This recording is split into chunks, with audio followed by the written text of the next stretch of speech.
아스돗의 궁궐들과 애굽 땅의 궁궐들에 선포하여 이르기를, 너희는 사마리아 산들에 모여 그 성 중에서 얼마나 큰 요란함과 학대함이 있나 보라 하라. 자기 궁궐에서 포악과 겁탈을 쌓는 자들이 바른 일 행할 줄을 모르느니라. 그러므로 주 여호와께서 이와 같이 말씀하시되, 이 땅 사면에 대적이 있어 내 힘을 쇠하게 하며 내 궁궐을 약탈하리라.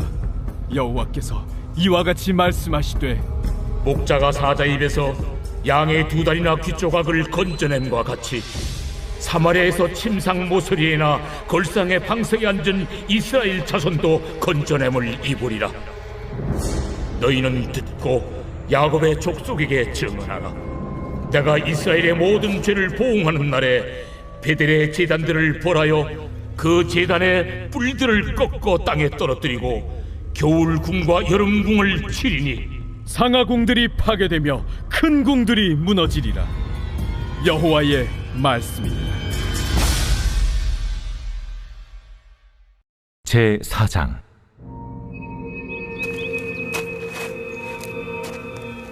사마리아의 산에 있는 바산의 암소들아, 이 말을 들으라. 너희는 힘없는 자를 학대하며 가난한 자를 압제하며 가장에게 이르기를 술을 가져다가 우리로 마시게 하라 하는도다. 주 여호와께서 자기의 거룩함을 두고 맹세하시되, 때가 너희에게 이를지라. 사람이 갈고리로 너희를 끌어가며 낚시로 너희의 남은 자들도 그리하리라. 너희가 성 무너진 데를 통하여 각기 앞으로 바로 나가서 하르몬에 던져지리라. 여호와의 말씀입니다. 오늘 말씀은 때가 너희에게 이를지라 라는 제목으로 말씀을 전하겠습니다. 오늘 말씀에는 이제 하나님께서 이스라엘에 대해서 심판을 하시는데 법정의 개념으로 이야기를 하고 있습니다. 우리가 보통 법원에 가보신 적이 거의 없으실 텐데요. 우리가 TV에서나 이렇게 연속 다큐멘터리를 보면 판사가 있고, 그리고 그것에 대해서, 그 죄에 대해서 소출을 하는 검사가 있습니다. 그리고 그것에 대해서 피의자들 이렇게 대변하는 대변인이 변호사가 있기 마련이죠. 바로 그런 상황에서 있고요. 또 어떤 사람이 있느냐 하면 그 사람의 범죄에 대해서 양쪽의 증인을 데려다가 신문하는 그런 과정들이 있죠. 바로 오늘 본문에서는 그런 배경에 대한 이해를 할 필요가 있습니다. 왜냐하면 하나님께서 오늘 아스돗과 애굽이라고 하는 이방 나라를 이스라엘을 심판하는데 그들을 증인으로 불러서 하고 계시다라는 것이 오늘 본문의 전체적인 주제입니다. 일반적으로 이렇게 하나님께서 당신의 택하신 백성을 심판하시는데 그것에 대해서 오히려 아스돗이나 애굽에 대해서도 그들도 잘한 게 하나도 없습니다. 하나님의 심판과 징계를 받았던 나라들이죠. 그들이 하나님께 선택받은 나라가 아님에도 불구하고요. 그런데도 하나님께서 이렇게 이방인을 들어서 이렇게 증인으로 세워서 너희의 죄악이 얼마나 심한가 이렇게 이야기를 하고 계시거든요. 그러니까 오히려 이스라엘 백성들로 하여금 자기 스스로는 괜찮다고 자기 세뇌를 당해서 말할지 모르지만 이방인들조차도 너희의 죄악이 얼마나 심각한가 이야기를 하고 있다라고 말씀하고 계시는 것이죠.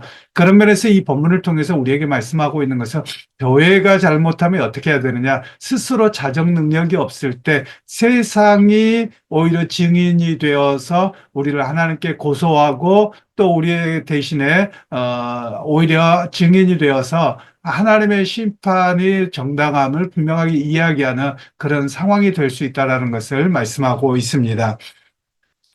하나님의 거룩함을 세상에 드러내야 될 것이 교회요, 그리스도인들입니다.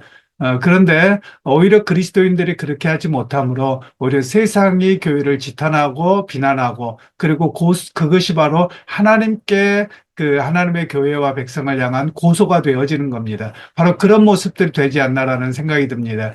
최근에 한국의 여러 가지 일련의 사태를 보면서 마음이 안타까운 점들이 있습니다. 그리스도인들이 행하고 있는 모습이 어떠한가를 다시 한번 되돌아보기도 하고요.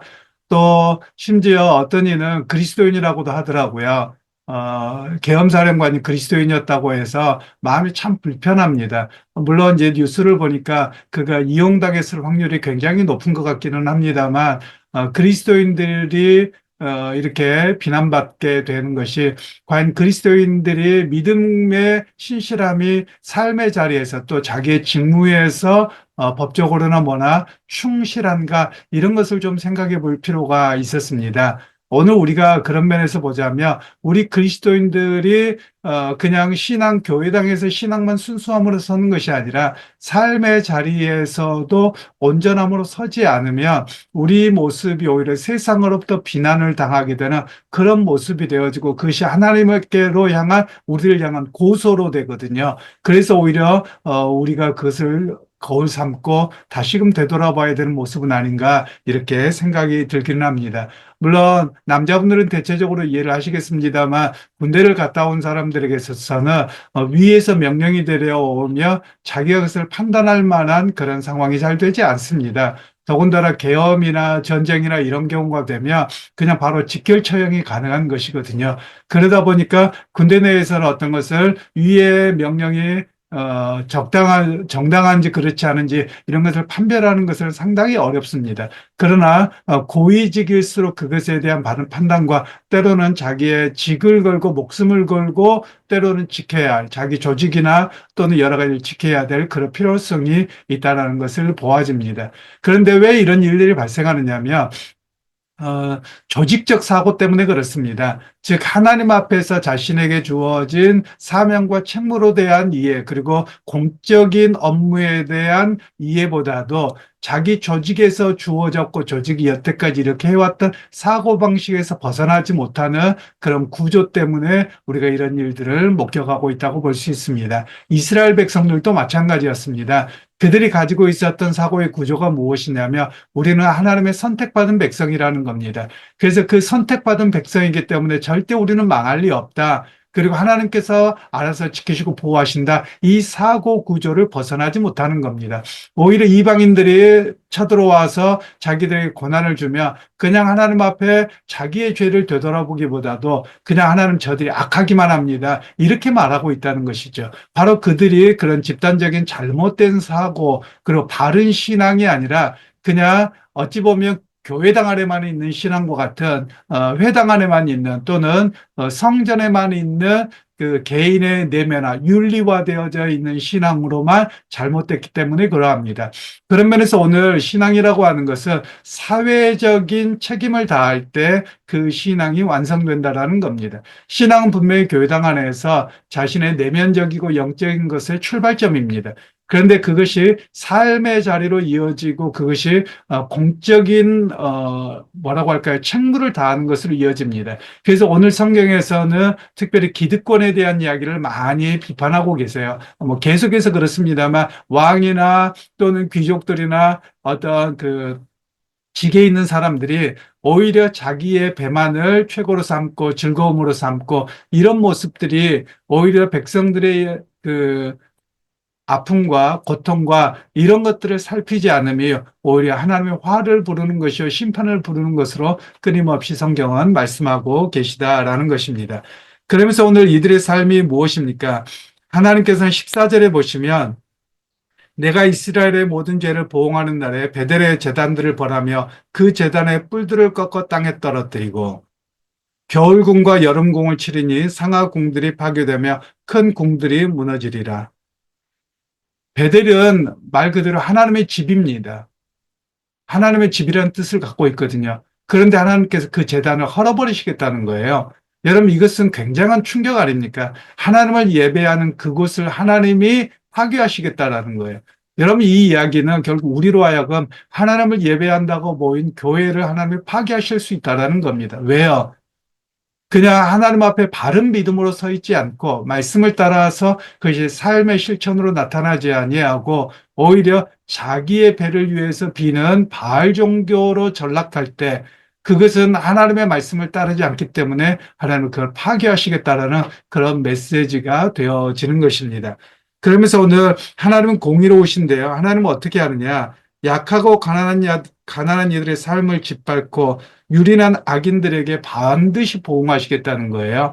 그래서 여러분 오늘 우리가 해야 될 일들이 있습니다. 악한 일에 어떤 경우라도 같이 하면 안 됩니다. 올바르지 않는 일에 우리의 조직의 이익의 보호 또는 우리의 집단적 사고에 세뇌당해서 그를 행해서는 안 된다라는 것을 오늘 성경에서는 말씀합니다. 저도 종종 그런 경우가 있을 수 있습니다. 저도 목사이기 때문에 은연중에 목사가 잘못돼도 그럴 수 있지, 편들 수 있다라는 말이에요. 나도 모르는 사이에 그렇게 뭐라고 할까요? 구심점이라고 하는데요. 보통 어떤 이야기를 할 때 선교에서도 그렇고 여러 가지 이야기할 때 구심점과 원심점을 이야기합니다. 특별히 선교적 관점에서의 구심점은 우리가 구심점이라고 하는 것은 원을 크게 돌려보면 원 제일 안에 핵심을 구심점이라고 하고요. 원심점이라고 하는 것은 점점 멀어지는 것이죠. 그런데 하나님께서는 이스라엘 백성들을 부르셨어요. 그리고 부르셔서 그것을 세상으로 확대되도록 원심의 방법을 쓰셨거든요. 그걸 하라는 거예요. 그게 사명을 감당하는 겁니다. 그런데 이스라엘 백성들 어떻게 갔느냐 하면 구심점으로만 가버리는 겁니다. 그래서 우리만 선택하고 우리만 복받았다. 이런 사고가 되어졌거든요. 그래서 하나님께서는 또 그들 중에서도 권력 잡은 자들과 기득권은 더 심해졌고요. 그래서 하나님은 그것에 대한 심판이셨거든요. 오늘 우리에게도 마찬가지입니다. 구심적인 사고방식이 되어지면 그 신앙은 왜곡되기가 쉽습니다. 오히려 구심점이 아니라 하나님께서 나를 하나님을 아는 백성으로 부르셨기에 세상의 삶의 자리에서 온전한 그리스도인으로서 선한 삶의 방식, 그리고 사회의 변화와 사회의 공의를 실천하는 방식으로 서도록 우리에게 말씀하고 계시는 겁니다. 그런 의미에서 그리스도인은 어때야 되느냐? 그냥 예배당에서의 신앙의 출발이 오히려 자기 삶의 자리에서 거룩함으로만 그쳐서는 안 돼요. 그 거룩이 무엇인지를 알아야만 합니다. 우리는 보통 삶의 자리에서 거룩하다고 하면 다른 사람들에게 좀 싫은 소리 안 하고 다른 사람들에게 좀 좋은 모습 보이고 그러면 거룩함으로만 여깁니다. 그런데 성경에서 말하고 있는 거룩은 무엇이냐면 사회적인 변화입니다. 즉 사회의 악함과 불의와 이런 것들이 하나님의 말씀에 비추어서 온전히 서도록 하는 역할이 하나님의 공의라고 하는 것을 계속해서 선지서에서는 말씀하고 계시다라는 겁니다. 그러게 여러분, 오늘 우리가 기도해야 될 일이 있습니다. 그것은 뭐냐면 지금 현 시점이 교회가 무척 어렵습니다. 나라도 어렵죠. 그런 이유가 무엇일까요? 교회가 바르게 서지 못했기 때문은 아닌가, 우리 자신을 되돌아봐야 되고요. 목사들은 먼저 우리 자신이 목회자로 말씀을 따라 살지 않았기 때문에 성도들이 오직 자기의 배만을 위해서 살고 그것을 빌어주는 목사로 오히려 마치 무당처럼 우리가 변한 것은 아닌가, 우리가 스스로 자중하고 자기 자신을 돌아보고 회개해야 될 때가 되었다는 말씀입니다. 오히려 지금 세상이 우리 기독교를 향해서 엄청난 비난이 심합니다. 우리는 그냥 비난으로만 치부하고 끝날 것이 아니라 오늘 아모스 선지자의 메시지를 통해서 보며 오히려 세상이 하나님 앞에 고소하는 소리로 볼 수 있어야 된다라는 겁니다. 그래서 저와 여러분들이 그 고소 앞에 하나님, 세상이 고소자가 되었고, 그리고 그 세상이 오히려 우리를 향한 그 고소가 되어서 하나님의 심판이 오지 아니하도록 우리가 사회적인 책임과 그리고 사회적인 바른 모습으로 살아내야 됨을 우리에게 말씀하고 계시는 겁니다. 여러분, 하나님의 때가 되어서 우리를 심판하지 않기를 간절히 소원합니다. 한국교회를 심판하지 않게 되기를 소원합니다. 그래서 여러분, 우리가 깨어서 기도하고 또 삶의 자리에서 바름으로 서 있게 되는 그런 역사가 우리 가운데 있기를 주님의 이름으로 축원합니다. 하나님, 오늘 이 시점에 우리 한국교회와 목사된 우리의 직무를 먼저 되돌아봅니다. 하나님을 향한 선함과 신실함은 있지만 그러나 그 말씀이 사회 현상의 변화와 또한 하나님의 공의를 실현하는 사회적 책임을 감당하지 못했던 그런 신앙인이었음을 고백합니다. 하나님, 깨어있게 하시고 바르게 살게 하시고 또한 우리의 집단 이기주의에 세뇌당해서 그런 사고방식이 아니라 온전히 하나님의 뜻이 무엇인지에 대한 바른 이해를 갖고서 세상의 빛과 소금으로 온전히 회복되는 역사가 있게 하옵소서. 예수님의 이름으로 기도하옵나이다. 아멘.